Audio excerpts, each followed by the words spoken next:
Hello, welcome to Two Doulas and a Midwife. I'm joined here today with Sharon Marseille and Danielle Kavanagh, and we are going to talk about the last trimester, the third trimester, and we've discussed a lot already in the last podcast, but I think we're gonna talk about from 36 weeks, and Sharon's just gonna take us through a few things to do before the big day.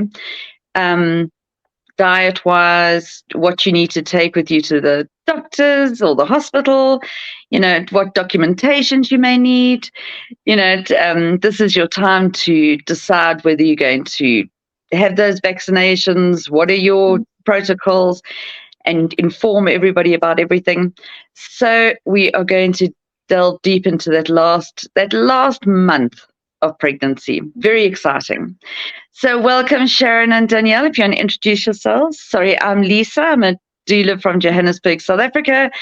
And yeah, my passion lies in pregnancy and birth. So Sharon, you can introduce yourself first today, and then Danielle. I'm ready. Good morning, everybody. My name is Sharon Marseille. I'm an independent midwife in Johannesburg and the northern suburbs. And I'm looking forward to today's talk. I can't see us finishing it in one podcast, but that's going to be a challenge by itself. Hello, Danielle. Thank you, Lisa and Sharon. Kavanagh, a doula, also in Johannesburg. And this is absolutely one of my favorite things to talk about. I think I actually say this every week, but yeah, every aspect of pregnancy and birth is my favorite, I suppose. But yes, very exciting, talking about those last few weeks. And even in my own antenatal classes, I call at this first session waiting for baby, because it is just such an exciting time. So we're going to chat about what we can do in those last few weeks to make sure that we are as ready as we can be, because as we know, you can never quite be ready to have a baby. We always like to say, oh no, we'll have a baby when we're ready, but when is that really? Is it an amount of money in the bank? Is it when you've reached a certain point in your career? So we're going to chat about all of those things. So Sharon, what would you say are the absolute essentials that our moms and dads should be, packing in their bags, getting our hospital bags ready? Now, there's an interesting thing, because, of course, the way that I work is entirely different to everybody else. And wherever a mum is deciding to give birth, we are having a home birth, sometimes away from home. And so she needs to pack her home with her. I bring everything that she will need from a hospital point of view. So I bring my own suction and oxygen and birthing pack and everything, so that even if we had to meet somewhere in a lay-by, she would have everything that she could possibly need. So always we're looking at her physical needs. I believe that is a pile of towels, because hospitals always give you a handkerchief for a towel, and they always seem to have white towels. And that's very strange to me when you're dealing with childbirth. And they're I always think hard. yeah, exactly, because they've been washed with Mm. industrialized washing powder. And, depending on how you run your lives, if you're into environmentally friendly washing powder and you're not using Stay Soft and those sorts of things, then you're used to your towels affecting your skin and affecting your body in a certain way. And to have a familiar smell even is very soothing when you're in labor. So to have a soft, fluffy towel every time you're getting out of the pool, and also big enough that it is going to ensure your privacy. when you're getting out of the pool, you don't need to be exposing yourself to everybody. You can enshroud yourself, nip off to the loo, and every time you are getting out of the pool, we get you out every hour out of the pool. And the pool, obviously, that I'm talking about is not the bath that we have in hospitals, but it is the birthing pool, which is entirely different. And so you have to get your leg up and over. It is a meter high, the side of it. And then you nip off to the loo, and then you're sitting on the loo in a supported squatting position. And so just the rocking and rolling of the legs over the side and then sitting on the loo is a supported squatting position.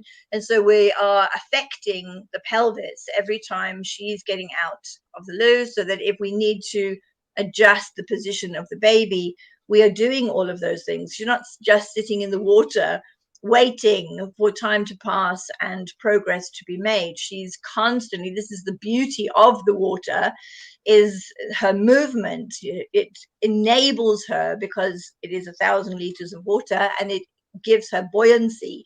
It has a mattress underneath the liner at the bottom, so her knees are comfortable. And naturally, if we're looking at natural birth, then women need to be in a forward direction, not a backward direction. And so the water enables her to do that. Getting into the water gives her a lift, makes her belly feel lighter. She doesn't feel like a small elephant, like she has been feeling since 36 weeks. Coming back to 36 weeks, you see how I did that? Very good. So soft towels is a good thing.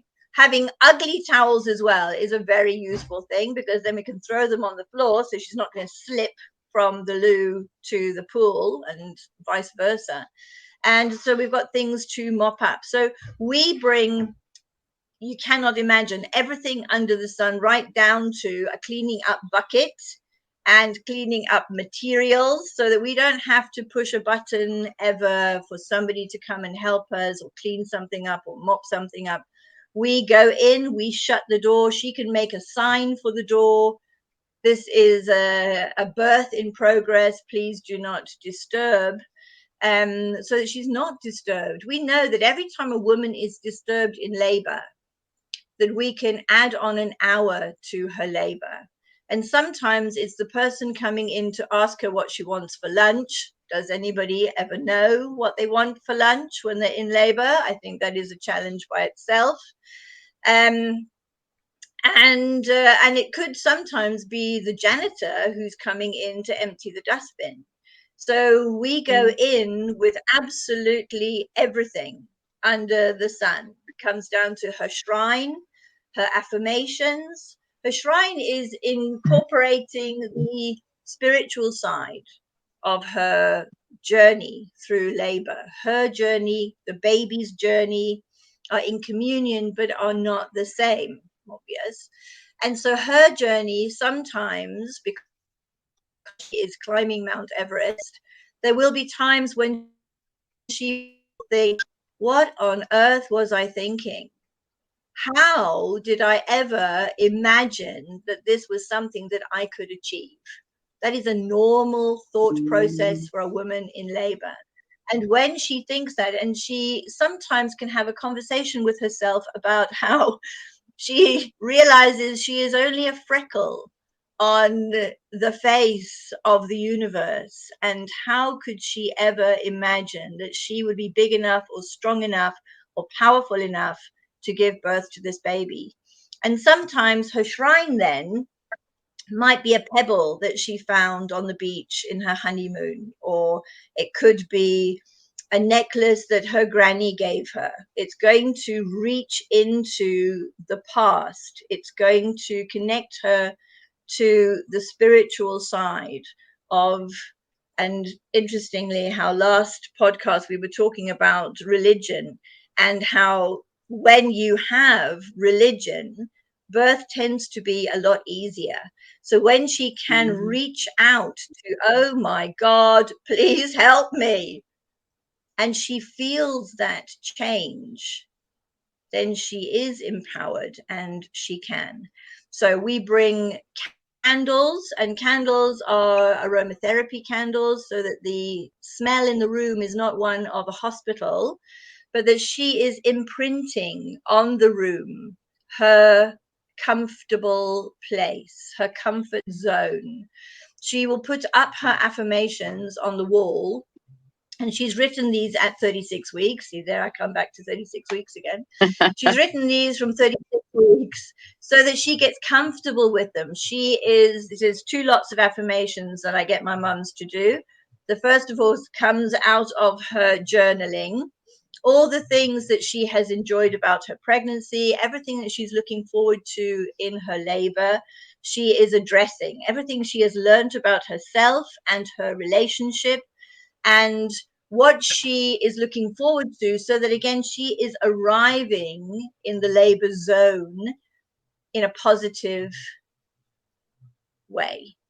If she's bringing positivity, then she's bringing endorphins, she's bringing oxytocin, and she's ready to achieve everything that she has been exploring in her pregnancy.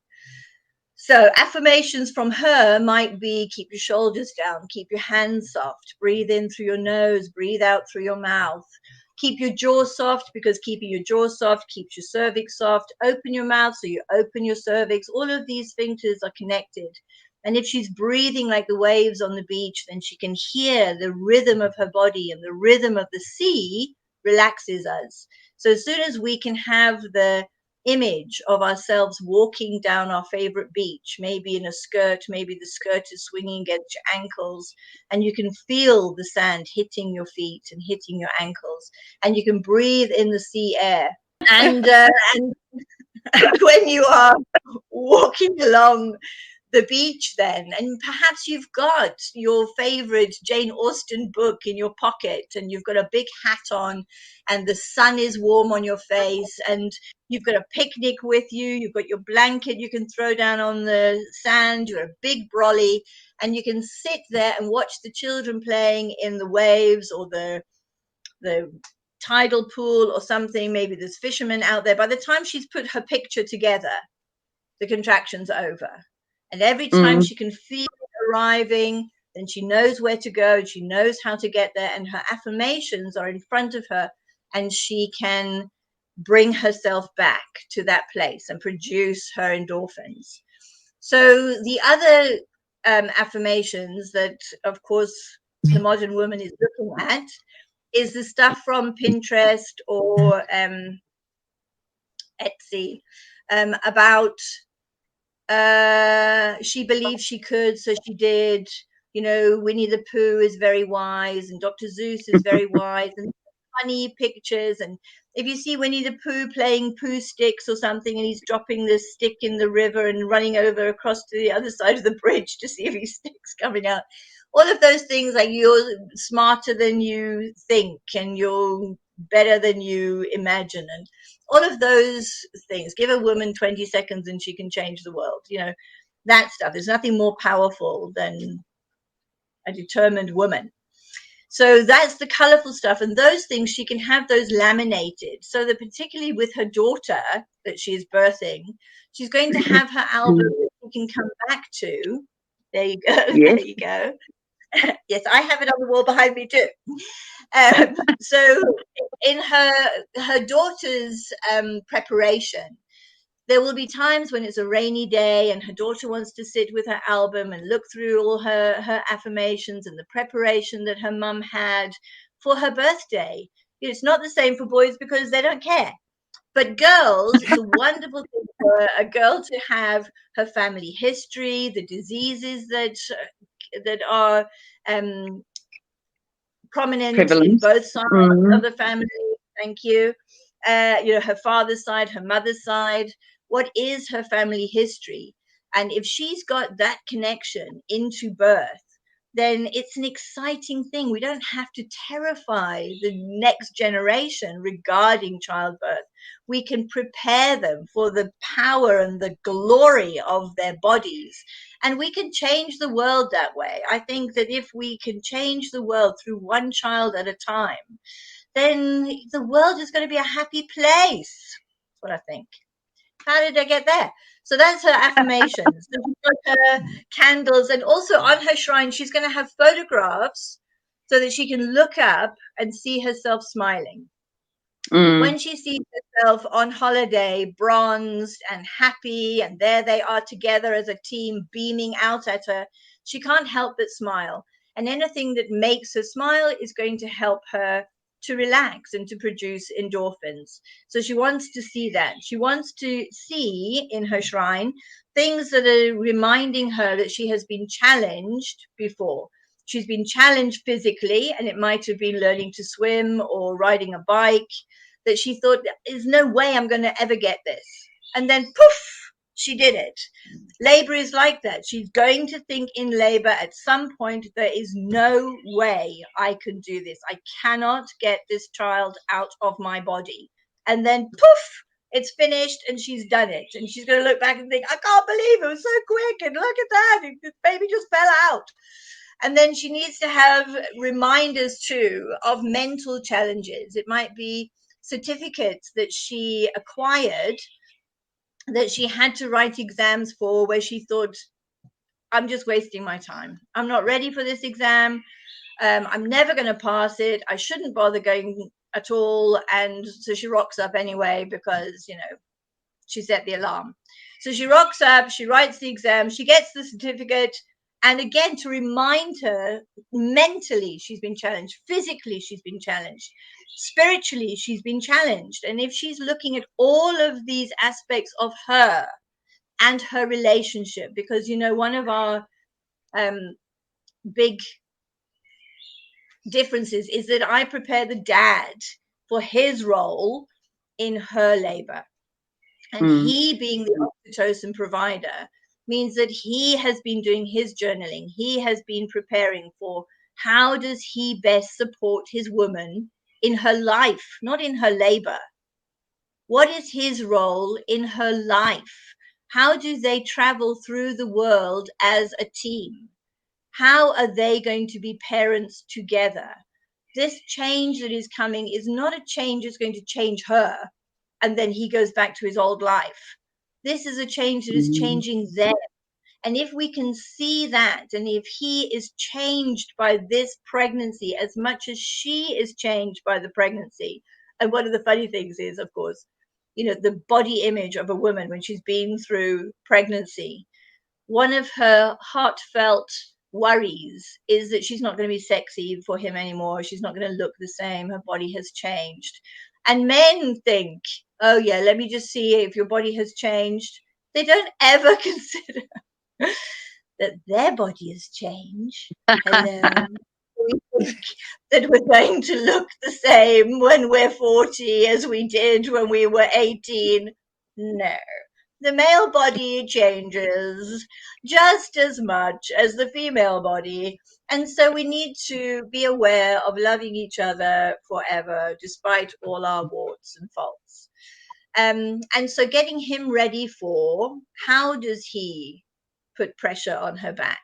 How does he produce endorphins? What does he whisper in her ear? How uncomfortable is he going to feel? It's interesting because, Michel Odon, who was a big activator in natural birth, he felt that if a woman is going to be naked in labor, then her partner should be naked as well. And we should all feel comfortable together. He was never naked, mind, but that's what he felt. We're going to feel uncomfortable. We need to get ready for that together. So there's her partner in his underpants. And there she is feeling all uncomfortable. And then they've got to get it together and find these endorphins and produce the oxytocin. And he found afterwards that a lot of his couples ended up getting divorced. And it was because the man felt so uncomfortable by the birthing process that he found it hard to find himself again. But if we are, and you can see that the purpose of it was exposure, the opportunity to discuss our discomforts with our most cherished partner and to open up conversation on a new level. So now when I'm teaching perineal massage, that's what that is all about. So it's a similar thing, but they're doing it in the privacy of their own bedrooms. And we start that from 28 weeks, perineal massage. And so when a dad is, first of all, aware that his main role in her life, from a traditional point of view, is one of protection. He is the warrior, he is the spear carrier, he is the defender of his family, not of his woman. We are not possessions, but of his family. He takes that role. And so, of course, he's not that anymore. She is just as powerful. She can push the alarm button just as much as he can. And so we need to look at what are our new roles. She is very often the breadwinner, and maybe he's the stay-at-home dad. And in that case, you know, if we're having deep, meaningful conversations about the future of our lives together as a family, then that all happens, sorry, with perineal massage, because it's about her exposure, but her exposure in a safe place, sorry, and only to him. And for them to talk about how they might be feeling uncomfortable, and for him to consider, so how does he help her to relax when she's possibly uncomfortable, and how does he empower her? What are the words that he says to her? And again, it comes down to their sexual relationship, that at some point when they had their first sexual encounter, they didn't just have their best performance ever. You know, they had to figure it out on the way. And most of that figuring out was the production of endorphins. The more he can enable her to relax, to soften her body, to have the blood flow to the right direction in the right places, through endorphins, the easier, the less painful the whole process is going to be for her. And if he can be aware of that, that is exactly what he is bringing to the labor process. And so, again, what we never tell couples is that childbirth is a sexual experience, it is a sexual performance. And so, this is why we need privacy. Now, Sheila Kitzinger looked in it in the 80s, and that's why in the UK, the Labour ward suddenly started spending money on Laura Ashley wallpaper and big pictures of, you know, the beach and the stuff in the Labour ward, which was hysterical, because they had the same pictures in the laundrette. If you go to the laundrette, there's that big beach picture. That's the kind of thing that they had in the Labour ward. But we were on the right track as to, he needs to whisper in her ear, and he needs to be behind her, and he needs to enrobe her in his muscular strength and his power. And when she doesn't have courage anymore, he needs to be there to give her his courage and to encourage her. And when he has encouraged her through the hardest day of her life, then they are enriched together, aren't they? They're moving on into the future as something changed in a positive way and something dramatically wonderful. And so that's why I nag the men in the way I do. I just don't feel that it's okay in the 21st century for men to be pathetic. In generations gone by, women were encouraged to be pathetic, you know, barefoot in the kitchen, the baby production machine. She didn't have to do anything. She was just told what she had to do. She had to learn how to embroider, and she had to learn how to cook. And that was the greatest expectation. And now we've sort of changed the shoe onto the other foot, and men today don't have to know where the washing machine is, or how to iron their own shirts, or how to vacuum the house, or how to make a bowl of stew or food or anything. And it's very, very strange. if we again look at there's a poster going round of the dad, and he's been handed the baby, and he's been handed the 2 blue stripes on the, look, I'm pregnant. And so we're all makeup on, and it's also affected, and it's just so. But if we look at what is a modern dad, modern dad is somebody who can change a nappy and wear a baby in a sling and push a pram and be there if the mother But is at Sharon, work at the birthday party. He needs to but be Sharon, able to don't you? conduct. But Yeah. don't you find we have a generation of that? I mean, every birth I go to, dads are completely engaged. They're involved. They're there. They're Yeah. listening. They're doing their thing. I think Afterwards, we definitely have shifted into a more equal we society are. where But men shifting. are not. But Yes, men are not encouraged to think that is their permanent role. What we do, and if you read Birth: A mm, History by Tina Cassidy, if you read that, she talks about the history of the male involvement at birth, because all over the world, men have never been part of birth. Birth has mm. always been a mystery thing. And It's been something that a group of women get together and do. Danielle, culturally, what do you think? we still have that issue in South Africa. Yeah, I think, I think, Lisa, you tend to, have these beautiful birthing experiences at your beautiful natural birthing center, and I'm much more exposed to couples, lower income couples coming into the hospital environment where dads, the last birth that I did, the dad didn't even know what a nappy was. And we asked him to bring the baby a nappy, and he pulled out a hat, and then he pulled out a baby grow, and he pulled out a blanket, and and we landed up the thing the baby poops in. And eventually got our point across. And a lot of I've recently been chatting with a couple who want to use me as their doula because culturally the dad is not going to be in the room when she delivers her baby.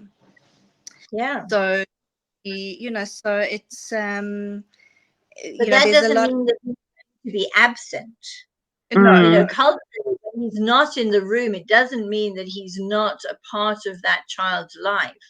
And that's why we need to wake up men. And of course, it's the woman's fault, because we grow up boys still saying, well, oh, don't play with dollies. And, no, you're not getting a pram for Christmas. What are you thinking about? But if we are creating the man of the future, then of course he's seen his dad push a pram. He's seen his dad have a baby in a sling, hopefully.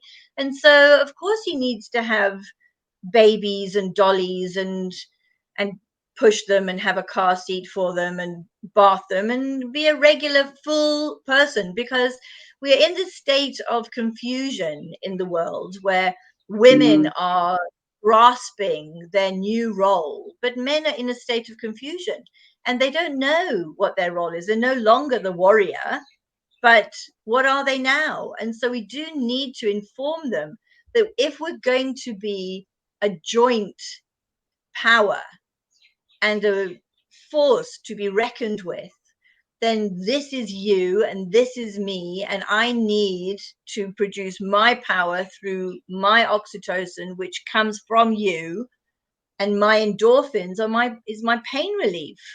So how they stroke each other, how they have intimate time, and that doesn't mean they have to be performing in front of the people in the room. It means that's why we have a shower, go to the shower. It's why you have time in your labor at home before you even come to the hospital. Whatever you're doing at home before you arrive in your birthing center is lending itself to the development of the labor. And of course, we haven't even started with 36 weeks yet. Look at us, done it again. From but just to What did we bring to the hospital? Yeah, from towels to discussing the world's genders. But just to reiterate that, it's when we talk about dads in the room, and we're talking about any partner. So whether it's, your partner is female or yeah.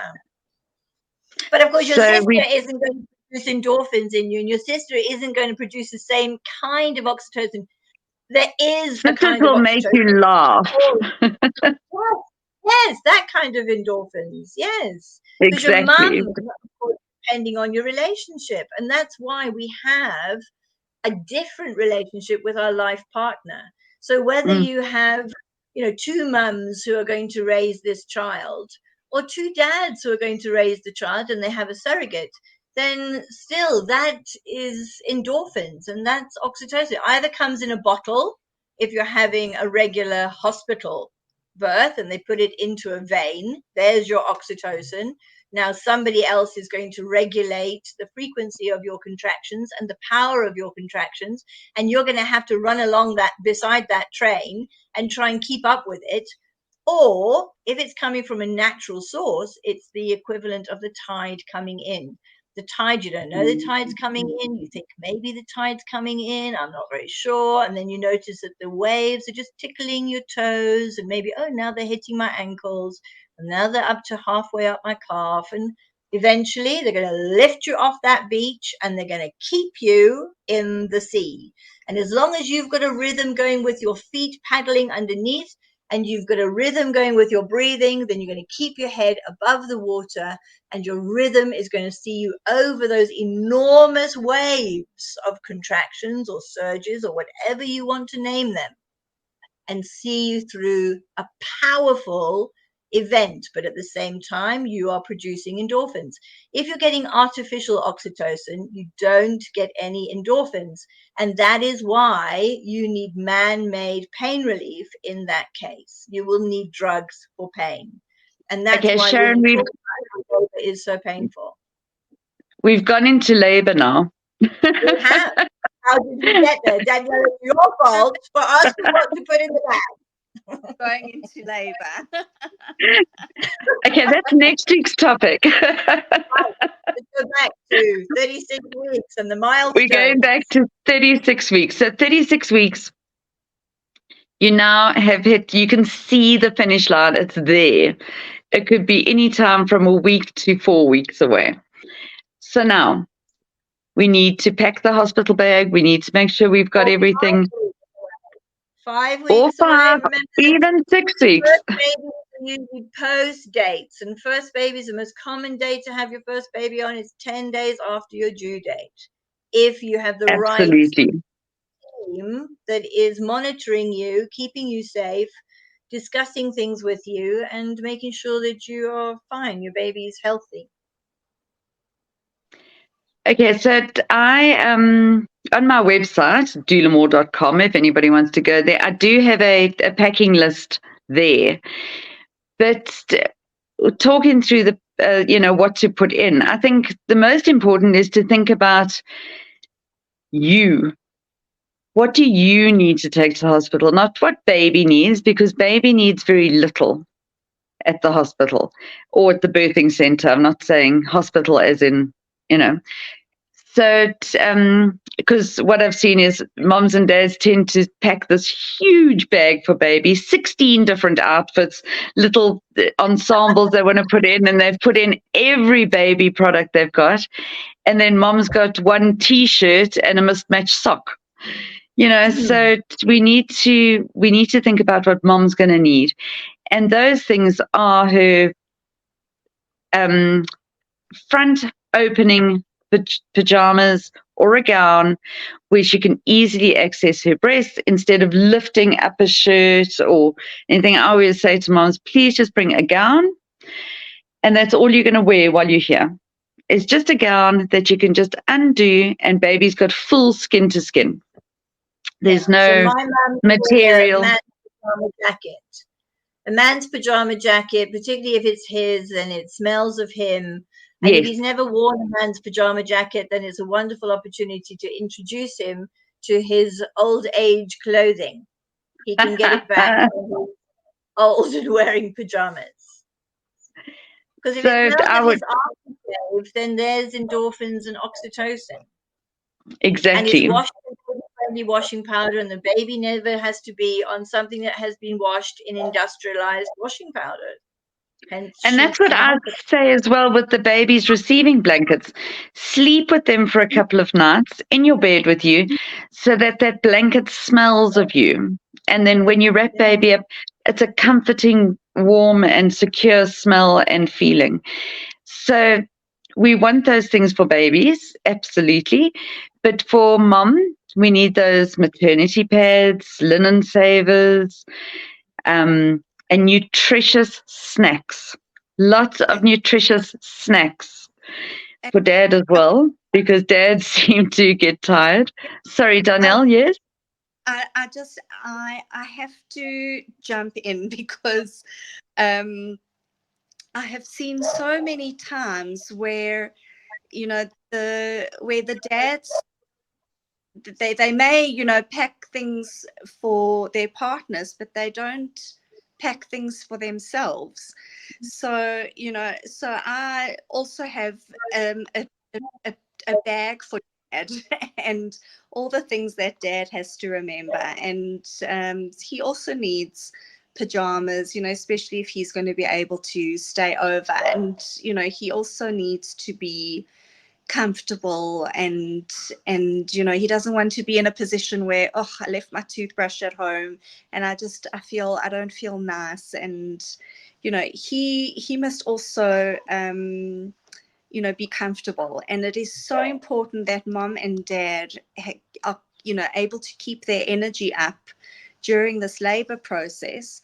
And the snacks, so Lisa, that's my big one. And things that that mom might feel that even if she doesn't feel like eating in her labor, that it's something that she could just comfortably pop in her mouth. It's something that's healthy and that's going to give her an energy boost. She may not necessarily feel like eating a whole chicken salad while she's in labor, but it's just things that she can nibble on that are going to, and to keep baby energized and active as well, because baby is also an active participant in labor. And often when baby is sleepy, then things don't progress as much as we like. So so those snacks, so that's that for me is a big one, because I've seen so many times where these moms and dads come at 2:00 in the morning, and I'm like, right, what have we got for mom to eat? And the dad kind of shrugs his shoulders. The cafe is area's closed because it's 2 a.m, and the vending machine for whatever reason isn't working. And then poor dad is like going to the nearest petrol station at 2 a.m because his wife is steam. So so that's a big one. So thank So we you. also have to change the word snack, though, to food, because what she needs is food in her labor. And one of the things that makes the medical model of labor dysfunctional is the sugar shock that they give women in labor. They give Energade, or they give Lucozade, or whatever the stuff is called, that I don't even know the names of the stuff. But what it does is it gives her a sugar shock. Then her pancreas pours out the insulin to deal with the sugar, and then she ends up with a sugar low. And that makes her shaky and wobbly and just revolting. What she needs is constant carbohydrates. And so, if we are advising mums before they leave home, that is when they need to carbo load first of all. If we have that analogy of her climbing Mount Everest, then she has to see she's not going to get up at 2:00 in the morning to climb Mount Everest on an empty stomach. And if then she has carbo loaded and her nutritional value is high. And carb loading means a meal comprising of carbohydrate. It is not a bowl of naked pasta with no sauce on it, because that is difficult to swallow. But if she has something like, for instance, from a vegetarian point of view, we'd be looking at something like brown rice and avocado and red peppers and yellow peppers and cucumbers and celery and feta cheese, and then she can eat that hot or cold. She can put some olive oil on it, and that's pleasant to come up in both directions, because she needs to think about that as well. There will be a time when her blood flow needs to be diverted, and it's called transition, from her stomach, where she has been digesting, to the uterus to get to the expulsion phase of pushing that baby out. And so all blood is moved from one to the other, and anything that is in her stomach will get chucked up. And that is when the midwife gets all excited. Oh, look, what happened? That's when she decides, oh, I want to go home. I don't want to do this anymore. Give me the drugs. I need the drugs. And yes, so that's we just keep carbo loading her every 2 hours after she has started labor. And again, that is his role, in that he needs to keep a monitor on his phone. Oh, it's been a while since she ate last, and he needs to get it down her. You know, the dates are in the Bible and are in the Quran, and the importance of eating them in labor. And because it is a food that gives you such powerful energy and is delightful. I mean, you can tell yourself that it's fudge or, you know, whatever. It's chewy and sweet and yummy and delicious, and who could ever say no to it? And, you know, drizzle honey on it or stuff it with chocolate or whatever you want to do.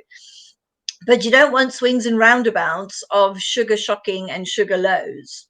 And so it's very important that we do consider what she's eating. Carbo loading, if she's in the bath, remember that, and here we go back to labor, if she's in the bath trying to figure out if these contractions are coming or going, that is her job. She suspects at some point that she's in labor. We will go back to 36 weeks. We've only got 10 minutes left. Next week. Yes, she's in the bath. Trying to figure out if the contractions are getting stronger or are spreading out because of the bath and the relaxation component of the bath. And at that point, that's carbo loading for the first time. And if she is a meat eater, then she needs to think about what is going to taste good. I suggest things like mince and potatoes, particularly if she's come from a raw diet. But if she's having something like a strawberry smoothie with cashew nuts in the bottom, maybe spirulina powder or maca, and she's got cacao in there, she's got powerful energy things like coconut water, coconut milk, then that tastes good coming up both directions. She can upchuck it, she can get it back down again, not the same stuff, obvious, but, you know, a fresh one. And that he then feels useful. Another thing he needs to have in his kit is his munchies. So whatever he's eating, he's going to be living on adrenaline in labor. And so he's likely to have the munchies. He can eat the snack bars and all that kind of junk, but she needs constant carbs that are going to give her powerful energy. And he needs to have his Leatherman in his kit, because then he can again feel useful when the Wi-Fi doesn't work and the plugs aren't working, and, you know, he's got to whip out his equipment and fix the problem. So yes. Okay, so now we're back into labor. Shall we discuss 36 weeks now? Yeah, let's do that. Okay, I want you to go on to, because we're on food, go on to the 36-week raw diet that you suggest for all your mommies. Well, but even if we look at before that, the 36-week mark, of course, is a major milestone. We've spoken about how that's when she has her Strep B done, and that's when she's having her scan to ensure or reassure her that this is a low risk pregnancy. Still, she's going to have a low risk labor, and that should give her courage and make her feel good about everything that she has been achieving in her pregnancy. And so the next thing that happens at 36 weeks, we can expect engagement. And engagement is that dreadful thing that people talk about, how they've dropped the baby. How did we ever associate dropping a baby with a good thing? It is scary. So we don't want to talk about the baby dropping. We want to talk about engagement. And that, again, is a way to reassure her that her dates are right.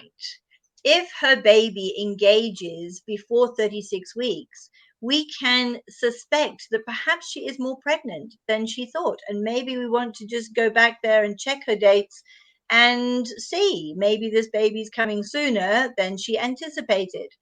But maybe if the baby is not engaging until 37 weeks or 38 weeks, maybe her dates are out in the wrong direction. So she has many, many protective mechanisms put in place, because pregnancy is about locking a baby in and keeping a baby safe. And 36 weeks is her first milestone of let's start unlocking this body.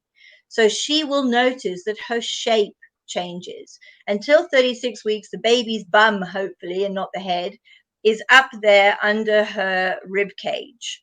The bum is that soft bit, hard bit between her ribs, and the baby's head is that knobbly bit that is sitting above her symphysis pubis. And with the power of contractions, we call them Braxton Hicks contractions because they start off as painless contractions. With the power of these contractions, which are now starting to explore their own power and their own strength, it is the Braxton Hicks contractions which are going to push the baby down into the pelvis.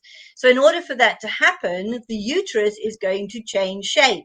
The uterus before this point was round, it was global shaped, and it kept the baby away from the pelvis and from falling out by accident. And so it needs to change shape and become pear-shaped so that the baby can now be pushed down into a new area of the uterus and therefore into the pelvis. And she's going to be aware of that too, depending on the relationship that she has with her body, because she's going to notice all sorts of stretching, pulling, zinging sensations in her pelvic region, which used to be associated with her period coming. But because she hasn't had that for such a long time and she can't remember what that feels like, she might be triggered to being aware that these we call period pains. It doesn't mean they have to be painful. It's just an awareness of a girdle-like change, power going on in that pelvic region. Maybe things zing down her legs. Maybe she has that aching down her legs that she used to have that was a message to her that she needs to watch out for a period.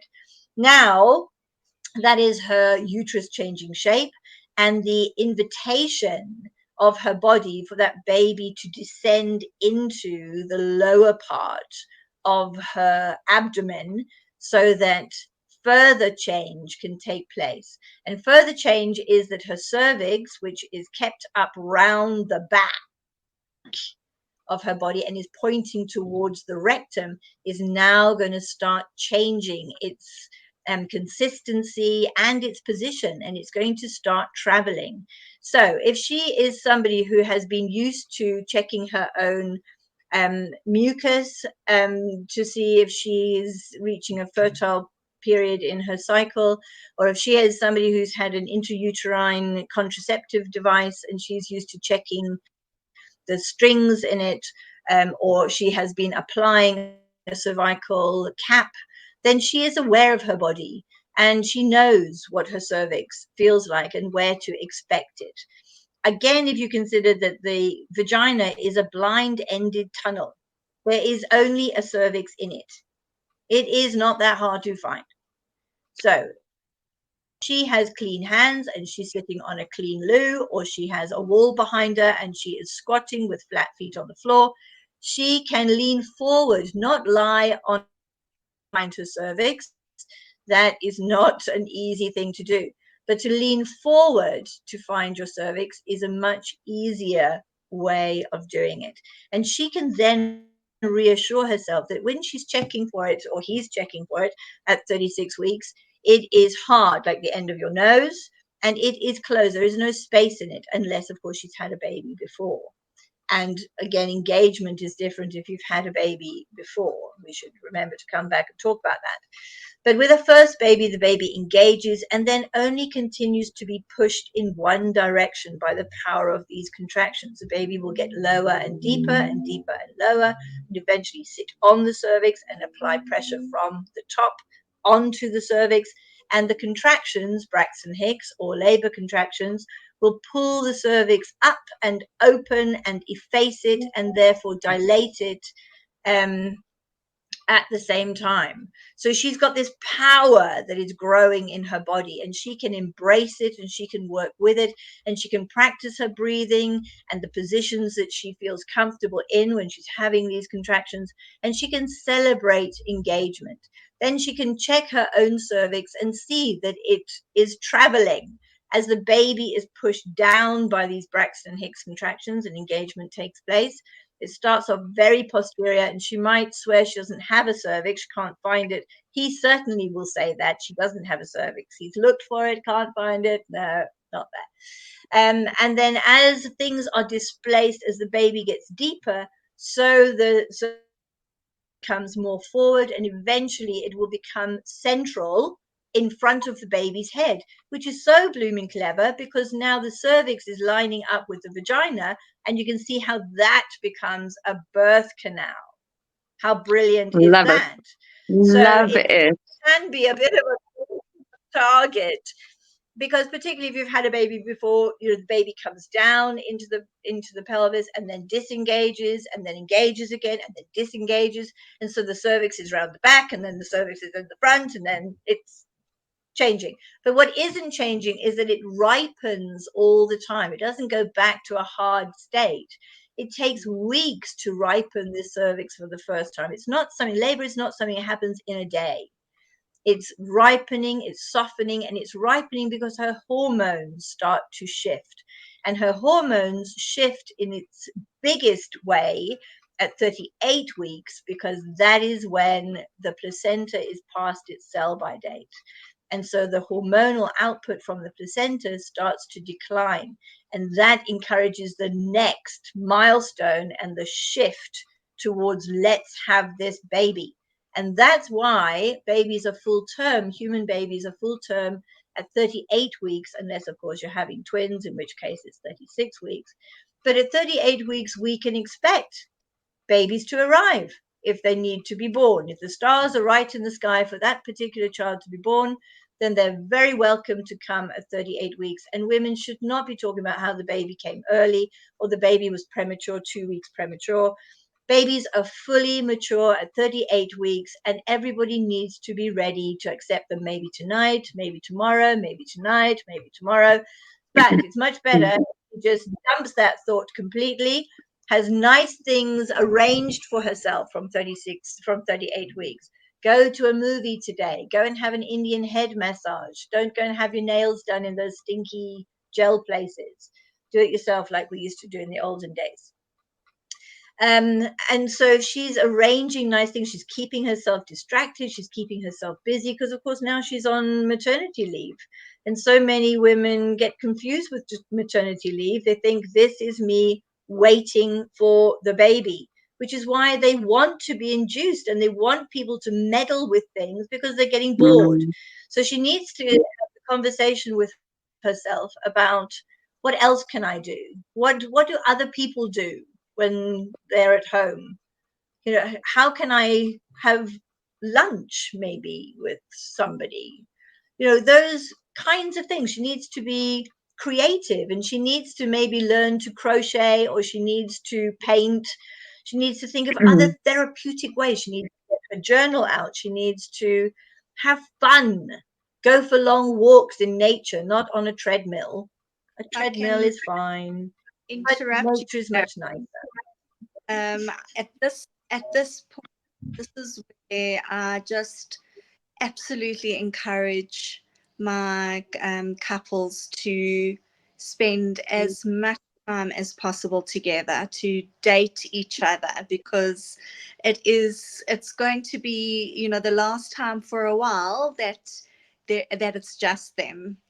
And so wherever possible, so yes, during the day, dad might still be working, but especially, at night, to go out for meals, to just use that time, as much as possible to connect, and to use that time that there's, they've had that opportunity where they don't just kind of fall into this new new stage of their lives without having gone through that. So that's one of the things that I really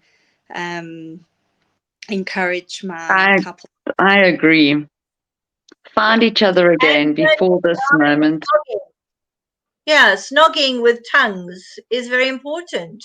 If you read Ina May's Guide to Childbirth, I've probably said this before, but you know how she had that couple who the contractions just went off and spread out.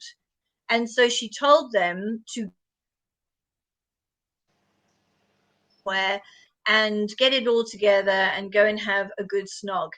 And what she didn't realize was that they weren't in fact talking to each other. They had broken up in the pregnancy, and he was just there because somebody had told him he needs to be there for his baby being born.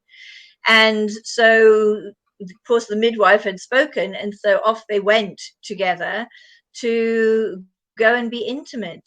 And clearly it wasn't going to be a penetrative thing. It was going to be touch and hand holding and looking into her eyes and go and have a good snog. And it reignited her oxytocin to such a beautiful extent that she was able to birth that baby, and they fell in love with each other all over again. So when they are having alone time, of course, it doesn't have to be sex. It can be love, and that's oxytocin. And so, yeah, that they need to just get back to hand holding and whispering in her ear and thinking of all the ways that he can encourage her. Ladies, we've done it again. We've come to the top of the hour, and we haven't really...